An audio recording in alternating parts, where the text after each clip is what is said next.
I'm Shanna Martin, host of the Tech Tools for Teachers podcast, a part of the Education Podcast Network, just like the show you're listening to now. Shows on the network are individually owned, and opinions expressed may not reflect others. Find other interesting education podcasts at edupodcastnetwork.com.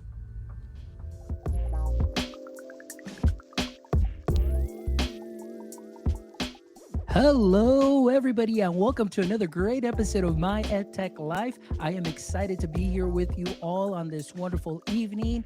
I hope everybody had a great start to your week, or depending where you are in the world, it may already be evening or well into Tuesday, but wherever it is that you are, thank you so much for making us part of your day. And I'm definitely excited to be here with you with an amazing guest who's definitely got an amazing story. And I'm just so excited for him to share his passion and share his story with all of you all. But before we get to that, I just want to say again, thank you so much for all the likes, shares, and follows. Thank you so much for dropping us some great reviews, 5-star reviews. I really appreciate it. As you know, our mission is to connect educators and creators one show at a time. And then that way you can go ahead and learn something from our guests that you can sprinkle on to what you are already doing great. So thank you as always from the bottom of my heart.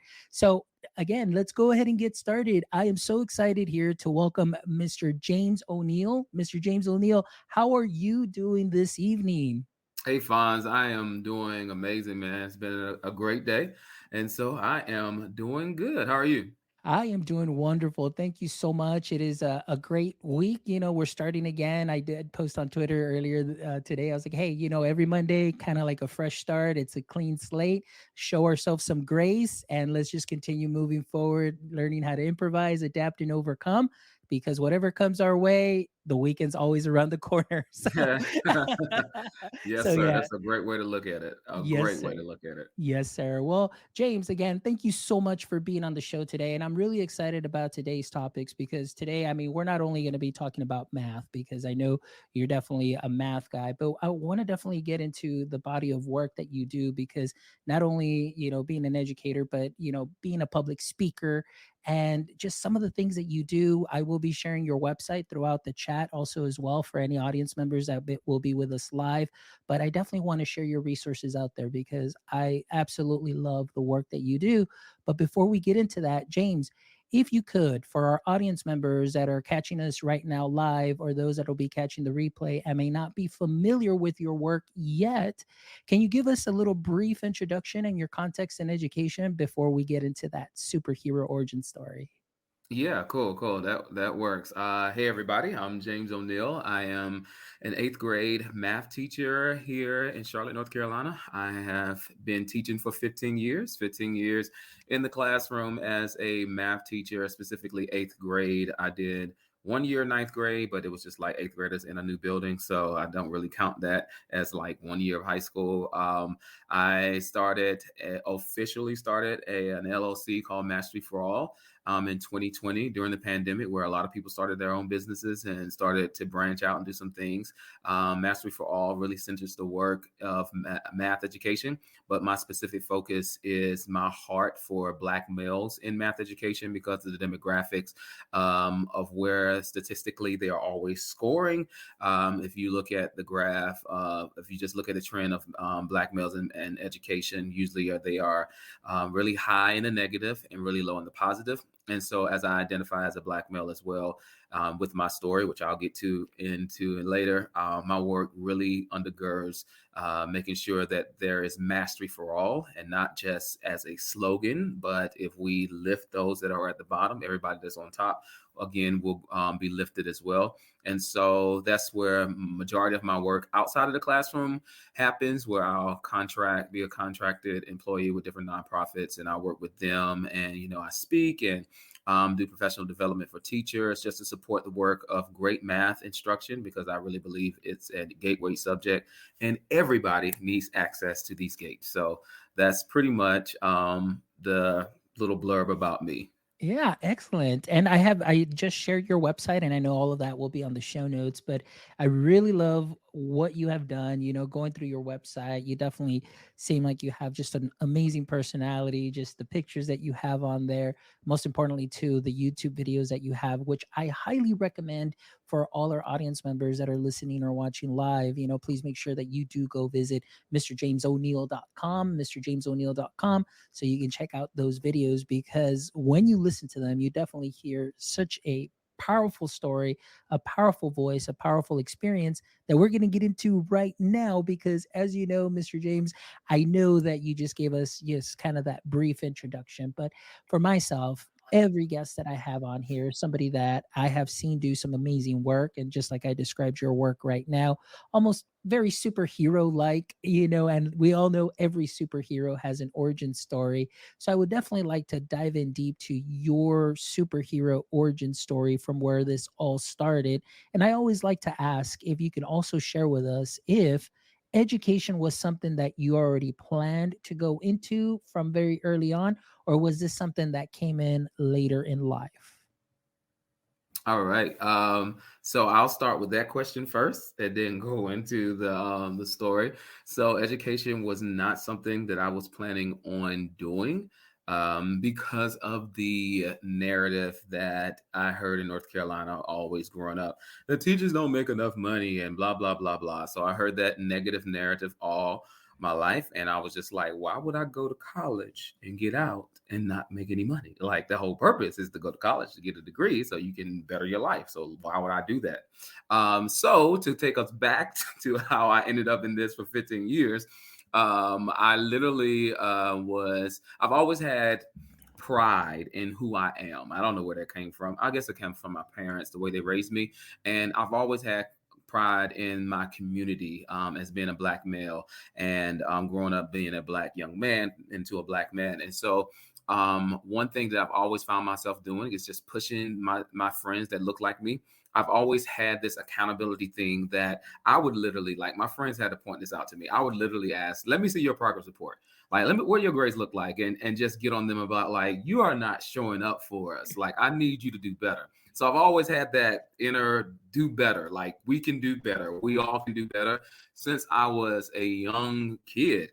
And so what ended up happening is that my senior year, in college, in high school, I was always told, go to college, go to college, go to college. I'm the first to go to college. I never knew anything about college. I just didn't know anything about the process. Fonz, when I said I knew nothing, I didn't know you had to fill out an application, that you had to pay for the application. I knew nothing because no one was there. I'm from a very small town that was there to school me. But my high school counselor, Miss Swindell, came to me and said, hey, there's a scholarship to be a teacher. And it's a $26,000 scholarship that all you have to do is repay it by teaching in a low performing community, or a community that needed help in North Carolina. And so I was like, $26,000. I grew up pretty poor. I ain't never heard of $26,000 before in my life. And so I knew that my parents would not necessarily give me any money to go to college. So I was just like, let's just take a chance. And I ended up getting the scholarship, ended up going to NC State, home of the Wolfpack. And so I graduated, and from there, I really started my journey in education. So I don't think things happen by chance. I think this is something I was destined to be. I just didn't know that I needed that extra push from my counselor to say, hey, here's a scholarship and it's going to give you $26,000. And so my college 4 years were pretty free. I've gotten other scholarships and everything like that. And so that began the journey of me becoming a teacher. And that's how I stumbled upon education, or was guided by what I believe what I was meant to do is be an educator. Excellent. Well, that's such a great story, because I again, all it takes is sometimes just one person to just give Yeah. you that push, and that makes a huge difference. And that's something that I truly believe in. Just like you said, being in the classroom and learning. Obviously, that not every student is dealt the same cards. Not every student, comes in or is afforded the same opportunities. But one thing that I always said, is I always encourage them to kind of break that cycle. It's what you see in your environment does not define who you are, and that you can Mhm. actually be that one person, that one spark that can change, that cycle, or just break that cycle altogether and just start just a new path. And so just the fact that you received that encouragement and you said, wow, $26,000 Yeah. and you got into college. And now let me ask you, so again, uh, being a math teacher and doing math, so then math was something that was fairly easy for you, or was it something that, you just kind of had, I want to say, like, either great teachers, or was it just kind of something that you just let me just kind of go with math? Where did that come from?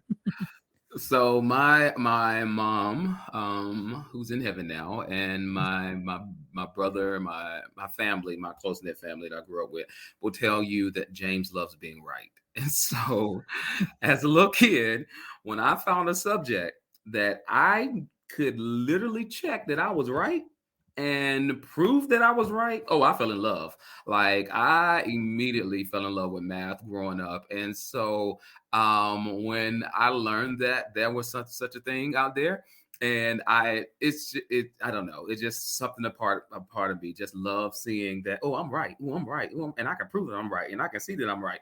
Like it just grew in me. And so I had some great teachers along the way. One teacher specifically changed my life, Mrs. Simmons, who I had in eighth grade. So in my small school, and sometimes in my stories, the story of so many other people, there were gifted students, and they were labeled as gifted, and they literally left the classroom to do their gifted stuff. So I remember sitting in a classroom, and I was always making the honor roll, and it was just me and my best friend Chester, who was in the class. It was two black males in the class, and I just saw all the white students would leave the classroom. And I'm just like, but my grades are better than y'all's. Like, I don't understand, why do y'all get to go off and do the gifted stuff, and I'm left here in this classroom? And so in eighth grade, Mrs. Simmons, who taught the gifted students in Algebra 1 at that time, she gave me and my best friend Chester, along with this other young man, Adam Dietz, she gave us this placement test to get into Algebra 1. And so I loved math, but I had never struggled with math until that year, because I had no pre-algebra foundation like the gifted kids had. They were in pre-algebra in seventh grade, and then they moved to algebra in eighth grade. And so I found myself in what we call the productive struggle in math, and I fell in love with struggling to find the answer. And so it changed my life, because I finally got on the track with the gifted kids, and I now felt like I was included in their world, which I felt excluded from, because they always literally left my world to go do their thing in another space. And so that's pretty much how the math came about, and where it just grew and grew and grew and grew, from little James doing math and like, oh, I'm right, to eighth grade, to high school, to college. And that's great. That's such a great story. One thing that I do want to highlight, like you said, is the ability that you had with mathematics to prove that you are right.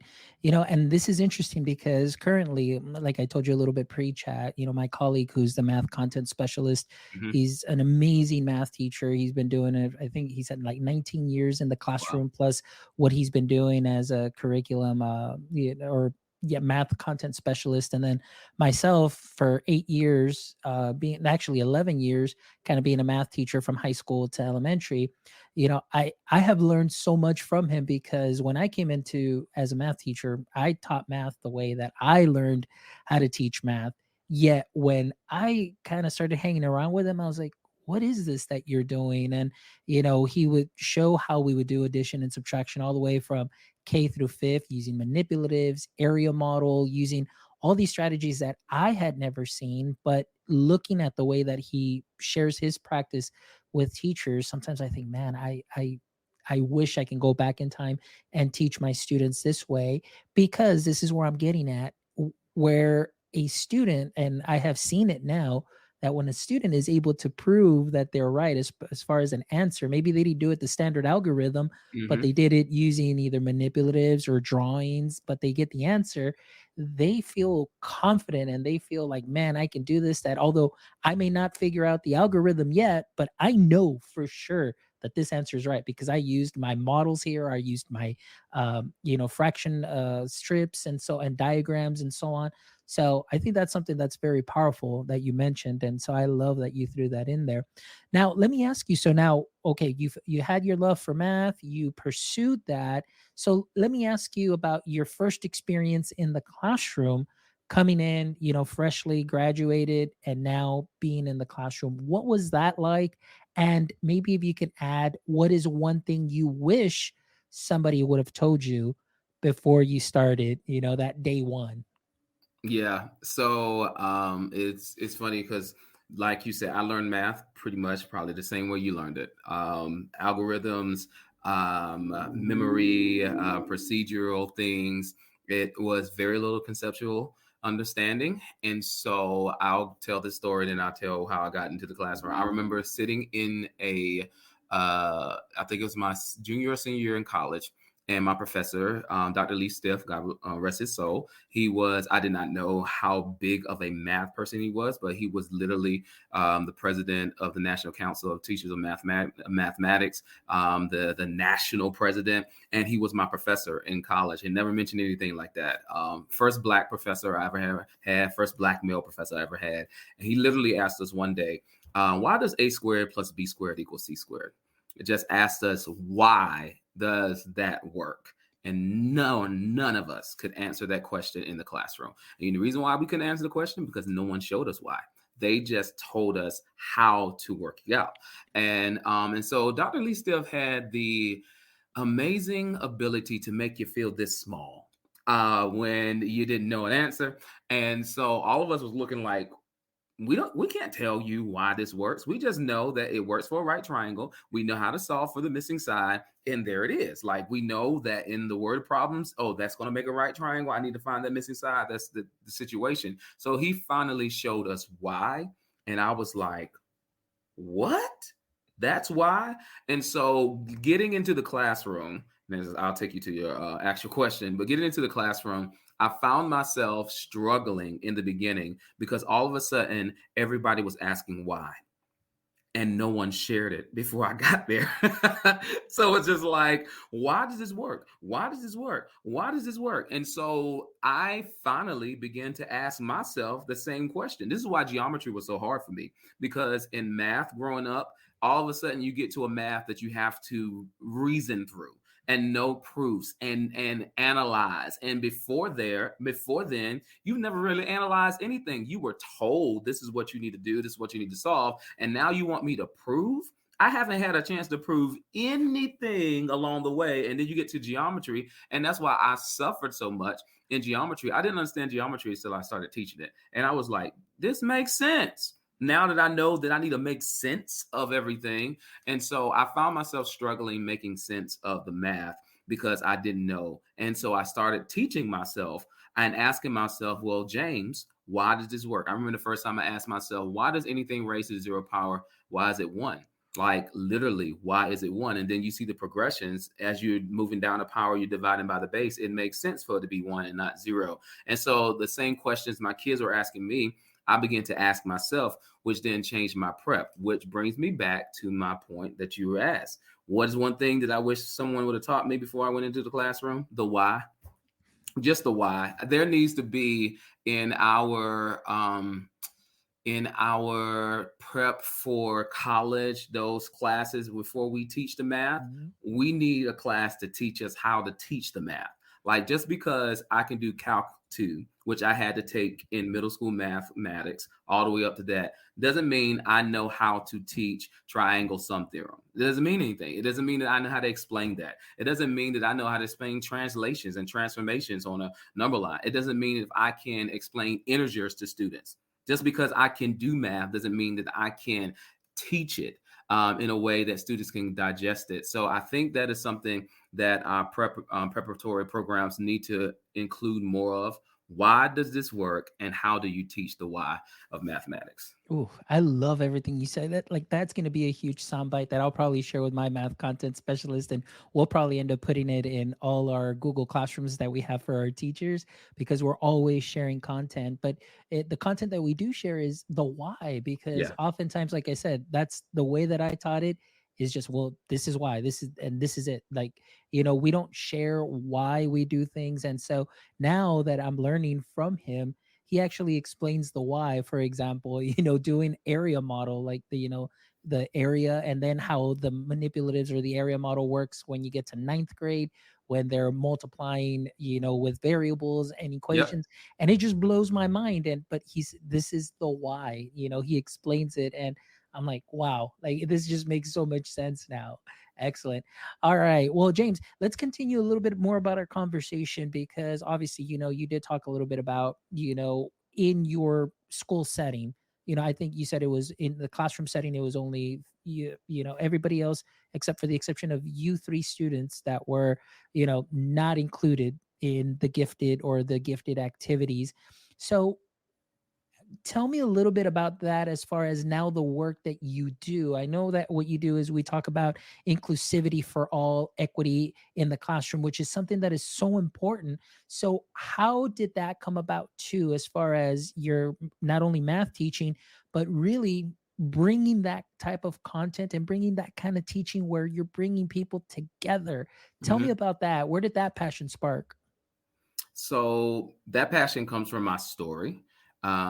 I literally know now as a grown man that the same I had some kind of knowledge of the expectation for me, but looking back now, I know the same expectation for me was not the same expectation for my white peers. And I understand, bias is unconscious bias or bias in general. If you and this is where empathy comes into place. And this is why when I talk about my story, it comes from a place where I understand how we work as human beings. So if you grow up in a community and the majority of the black males in that community are not performing as well as the white or white males or white females, the expectation is every year you see the same thing. And then I show up on the scene as a black male, and it's like, hey, I love learning. I want to learn, and I'm going to perform at the same rate. If you constantly seeing the same thing as an educator, that these students can and these students can't, well, the expectation for me is that why would I be any different when I rarely see that? And so my work now is centering around, like, you need to identify that as educators, we get conditioned in believing in who can and who cannot unconsciously. Like, and you have to unpack that because of the simple fact that you're a human. If you walked outside every day throughout the week and it was always sunny, you expect the very next day it to be sunny. Like, it's in our environment. That's what we've been trained to do. And the one day that is raining, like if you're in LA, you don't expect to walk outside and see thunderstorms throughout the entire week. No, that's what you expect in Seattle. You expect rain there. And so that's what we've been conditioned to believe. And so a lot of the work that I do is allowing teachers to see that, because if you don't see that and you don't recognize that, then you will never challenge that thought. And that thought needs to be challenged because you have now said to yourself unconsciously that these kids are able to and these are not. And so the work that I do is to tell you, first of all, you're saying it, whether you believe it or not, because I believe it, even as a black man. You know what I'm saying? I have to always test and make sure and try and just question my beliefs around certain things. And then tell you to now say, but they can. And a part of my work is convincing teachers, convincing educators, convincing principals, convincing parents, convincing the kids. Because when they see the same thing, when you walk into a classroom, I teach at a very diverse school, and it's one of the most amazing schools ever. But when you walk into the math classrooms, you can see that it's the highest level because of who's in the class. And so students believe that they don't belong there because they don't see anybody like them in that class. And so my passion for changing that is the fact that, first of all, I know I can do math, and I'm not this. I used to, and I'm gonna be done after this. Fine, I'm sorry. You just you hit a nail. And I just got to go. But I used to marvel at the fact that I was the only one. Growing up in the space that I was in, I went to a predominantly white school. I went to a predominantly white high school, and so many times I was there as the only black man, or one of two. I don't want that narrative anymore. I don't want to be the only one. I want there to be others, because when there are others, then it's convincing other people like, oh, they belong in this space too. And to convince people that look like me, like we belong in this space as well. And so that's where a lot of my passion comes from. Excellent. Well, I love that. The passion that you share, and I absolutely agree. As far as, and Amanda's joining us here. Amanda, even she's throwing in the 100. So thank you so much, Amanda, for joining us here. But what you said, the convincing part, it's so interesting because I mean, yeah, I know we were talking about this pre-chat, and I mean, I'm here in deep South Texas where it's pretty much 99% all Hispanic here, but there's this notion too, like, I mean, you have that bias where teachers are like, oh well, oh, you're gonna get that kid, oh well, that kid is this and this. And I was always that one teacher that I was like, I don't know what you're saying, because I mean, they're doing the work here and they're doing everything great. And I had to convince my teachers, I had to convince my counselors, and like you said, a lot of convincing to say, like, you know what, like, they can do it. Right. They're able to. They have the ability. They just maybe never were taught, for example, standard algorithm all the time, and they can't figure out the standard algorithm. But here's 10 other worksheets to practice the standard algorithm until you get it, rather than say, hey, let me show you how you could do this with a pictorial model, or let me explain this to you in a different way. Hmm. And then the students just light up when they're like, oh, that's all I have to do. It's like, yeah, Yeah. absolutely. That's all you have to do. And now you've got a student building up their confidence, but now it's convincing the teacher to say, oh, yes, they can. They can Yeah. absolutely do it. And so what you're saying there just really resonates with me, because that's constantly what I remember, when we had the option to group our students. And so at the beginning of the year, they're like, okay, we're going to put these students together. These are not. And I was like, why? I mean, and I get it goes with kind of what you're saying, and but again, there's always some flaws there in the education system in that sense. But yes, recognizing the bias, recognizing those preconceived notions of students really does, can do some damage, because then you're not really giving your effort in making sure that that student is successful, because you just say, it's all right, like they'll figure it out next year, just pass them along, they're not going to get it this year. I'm like, come on, so Yeah. anyway, that really spoke to me there too. So I kind of had to get that out too as well. All right. So now, like, you're talking, being a black male educator, can you tell me a little bit about that experience, or what that was like for you, when you first started? Did you get, just kind of like, well, like, kind of what are they doing here, or what, like, this is different, and again, I'm only asking because this is something that I'm not very familiar with, and I want to learn more and see things through a different lens. So Hmm. again, this is a learning experience for me. Can you share a little bit about what your experience was like in the very beginning, and maybe some obstacles or barriers that you have faced and overcome? Yeah, so that's a great question, Fonz, and something that I'm not asked a lot. So it made me think about that a little bit while you were talking. So I remember stepping into the classroom and at different schools, and there were a different emotion.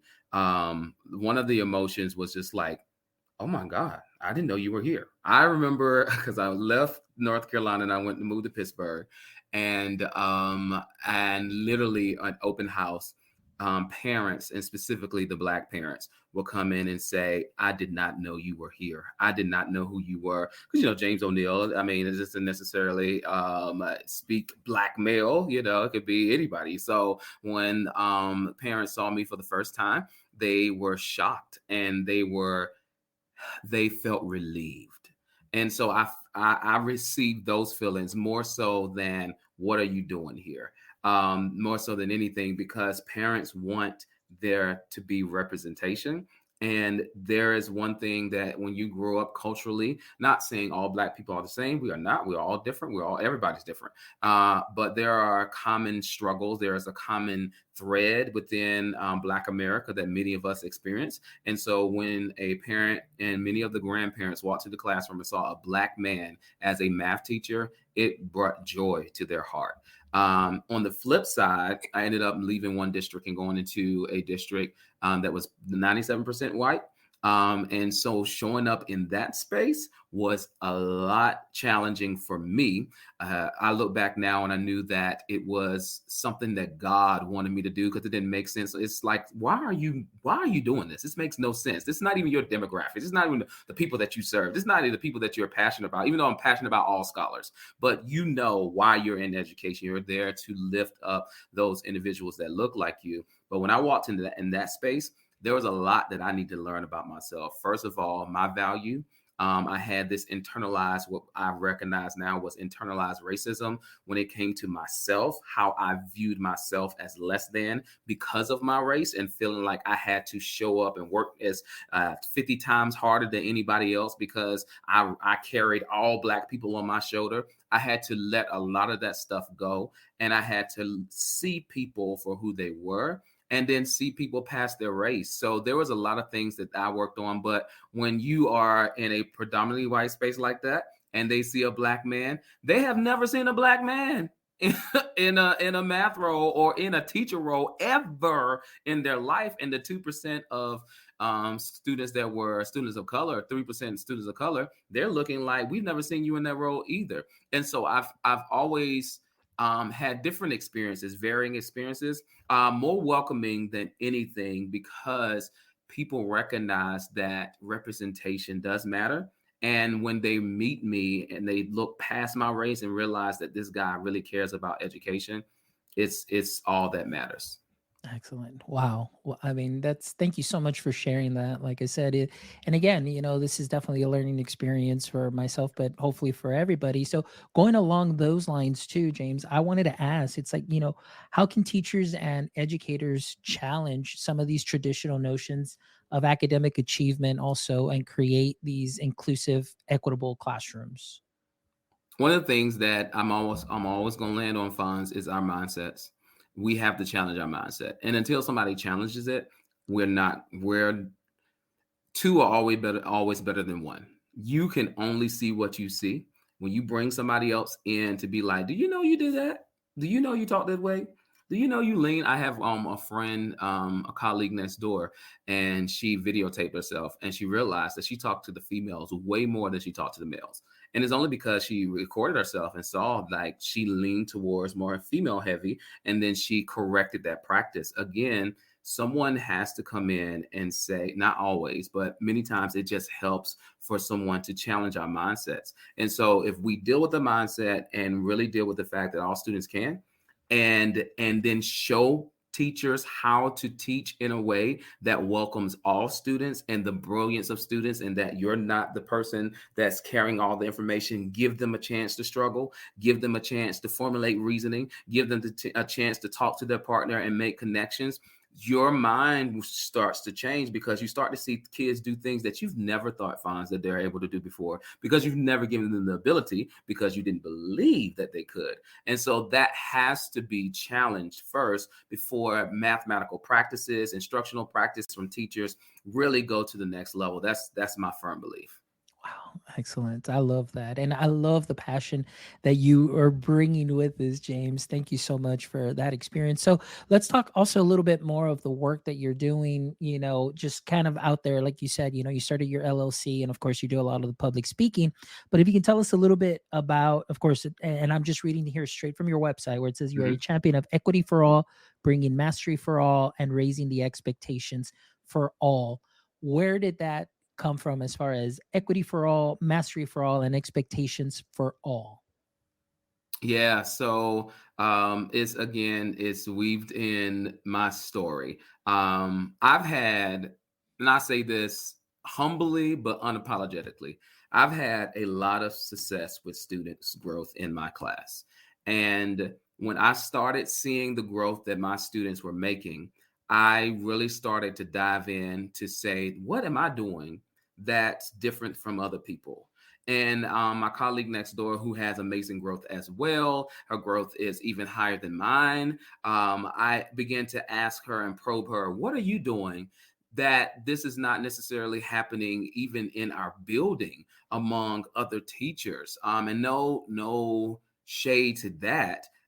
that when kids get in our classroom, we are able to take kids to another level. And so, like the mastery for all, the equity for all, the expectation for all, when those things are combined, really the expectations as a foundation, which then brings to the then speaks to equity, then will speak to the mastery of the students. When those expectations are set, we just believe students can. We just really believe that we can teach math in a way that students can get it. And I tell my kids all the time, I just believe that this makes sense. And when it makes sense to you and you can make it make sense for somebody else, that is an equity move, because so many kids, Fonz, are sitting in math classrooms specifically and not getting it. And when they don't get it, they are not going to try. And when they don't try, then they're not going to master. And when they don't master, Fonz, what's up? We know what's going to happen. The same gaps between the same group of individuals, usually predictable by race, continues to grow wider and wider and wider. And so that's where a lot of that mastery for all, equity for all, expectation for all really comes from. And I love that you said, one of the things that my math content specialist, and a big shout out to him, Richard Palomine, one thing that he says, and very similar kind of what you're saying, is if the student is successful, the student is not going to be a behavior issue. So that's kind of his mentality when he goes Mhm. out and shares with teachers. He says, if you have students, and of course that may not always be the case, but he says that if you do have a student that is struggling, that struggling turns into frustration.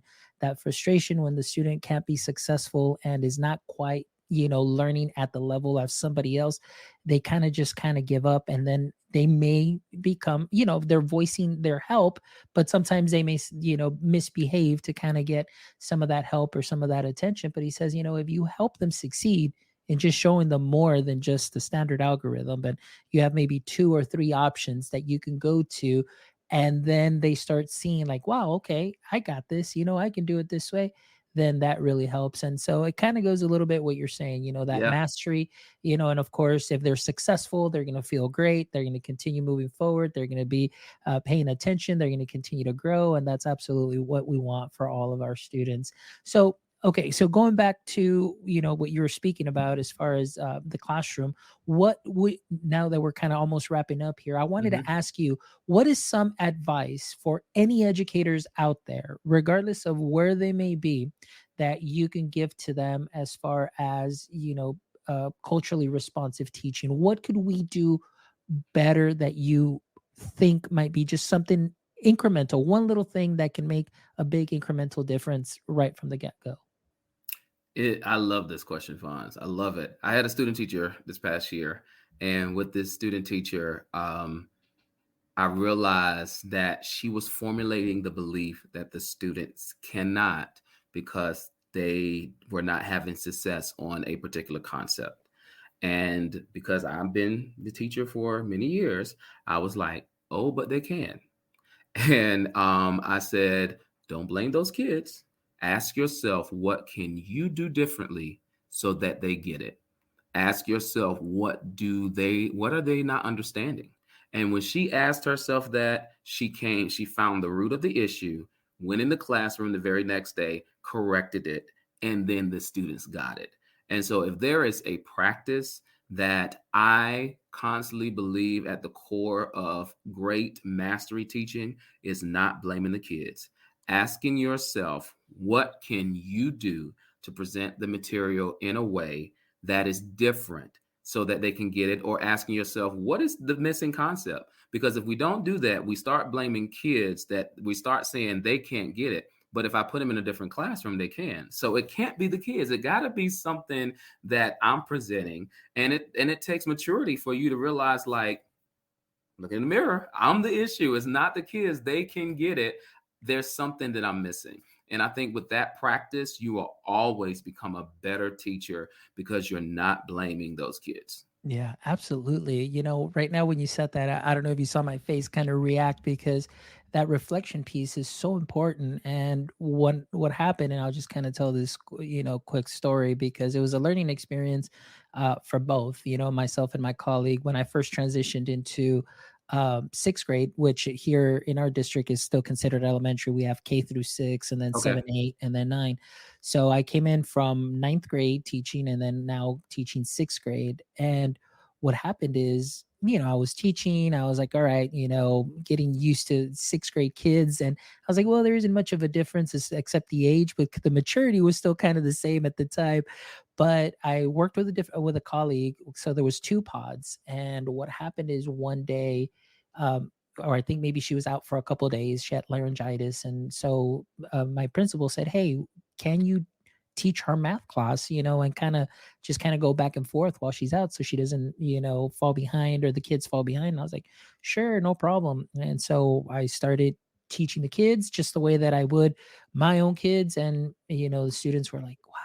They're like, "Mr. Mendoza, like I understand this. Like this, you make this so much easier, and I'm understanding." And they got really excited. So for 2 days, I did the math class and so on. Teacher comes back, my colleague comes back, she's doing a lot better. But man, those kids were just very like, wow, they like ripped into her in the way like, well, I don't like the way you explain it. Mr. Mendoza explains it a lot easier and so on. And so that caused a little bit of friction. But when we Mhm. both sat down and we talked, and we said, I said, well, look, let me show you what I did a little different, which wasn't much more different than what she did. It was just the way the explanation, the pictorial aspect of it that I taught. And then, but like I said, it was a beautiful growing experience for both of us in the sense that I was able to help, but I also learned, that not everybody teaches or the same way the math, Yeah. even though Yep. we do have standards, but the delivery can be different. And Yes. just that one little tweak in delivery can make a huge difference for a kid's success. So yeah, definitely wonderful. So I love that, that piece of just reflecting, turning the mirror on yourself, because oftentimes the root, like you said, is not with the kids, but it could be with ourselves. So Yeah. thank you for that, James. That's just wonderful insight. I really appreciate it. And, this has been just an amazing conversation and just really exciting. Love your energy, and I love the work that you're doing. And before we go into that last segment where I love to ask my guests these final 3 questions, if you can, James, please make sure that you share and plug how can our audience members connect with you, not only maybe just to, maybe ask some questions, but maybe some possible, ways that you can come and do some speaking for their districts. What's the best way that they can get a hold of you? Well, my website is probably the best way because it has all my contact information. www.mrjamesoneill.com. But my social media handle is on the screen at Mr. James O'Neill, and that's on Instagram and Facebook, and then Twitter. You lose the remove the period because somebody had already took that name. So, but it's Mr. James O'Neill, and that's the best way to contact me. If you really feel like you want to email info@mrjamesoneil.com will also be a great way to speak or get in contact with me. Excellent. Well, James, thank you so much. I really appreciate it. But before we go, let's go ahead and wrap up with my favorite segment too, as well, asking our guests these final 3 questions. So, question number 1, James, in the current state of education, what would you say is your current edu kryptonite? Current edu kryptonite. Um, it is the mindset that these kids can't. That thing just no, don't do. That mindset that these kids can't, is a kryptonite to me. Excellent. All right. Great question. And absolutely right. I have to agree with you on that one. All right. Now, let's see if you thought about something for this one. Question number 2. If you could have a billboard with anything on it, what would it be and why? Fonz, I don't want to sound this repetitive, but it's going to definitely be all kids can do math. And the reason why is because, like what I said earlier, that this subject is a gateway subject, and that the gates are opened up wide. Even in middle school, we start to see the gates start to push down high school content. And so there are literally kids getting ahead of the game in middle school. So when they get to high school, they're already ahead. So they now get to push down college courses. And so I just want to scream it out loud. all kids can do math.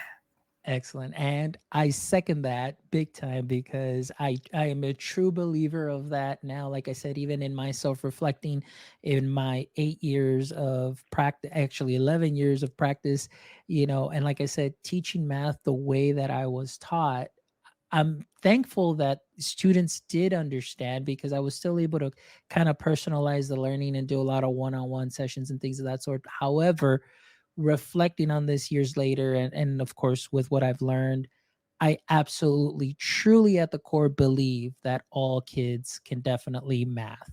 They totally can for Yes. sure. All Yes. right, James. The last three questions, and I know that you are a podcaster yourself, so this should be maybe kind of easy, but let's say that this tonight, this was the Mr. James O'Neill show, and I was your guest. What would be one question you'd like to ask me? I would love to just hear a piece of your origin story. All right, piece of my origin story. Well, very similar, I guess, in a way to you, in the sense that I didn't want to be an educator. Sort of, I said I want to definitely make some more money, and so I went into business school, graduated in 2003, did sales and marketing. Fork in the road moment due to dad's illness, but he's great now. He's going to be 87 this year and Amazing. still going strong. So praise God for that. And then I fell into education and I absolutely fell in love with education. I mean, like my passion for learning and my passion for teaching and for everything that I get to do. And even now, with the podcasting, I'm still learning. And my mission, like you said, like I shared earlier, connecting educators, creators one show at a time and Mhm. amplifying educator voices, giving them a space where they can come like yourself and just really let loose and share that passion so people can hear it anywhere that this podcast can be heard and just, try and give back to this to education, this landscape that has given me so much. So that's kind of like the really Mhm. abbreviated version of my origin story there. Got you. I love it. I absolutely Excellent. love it.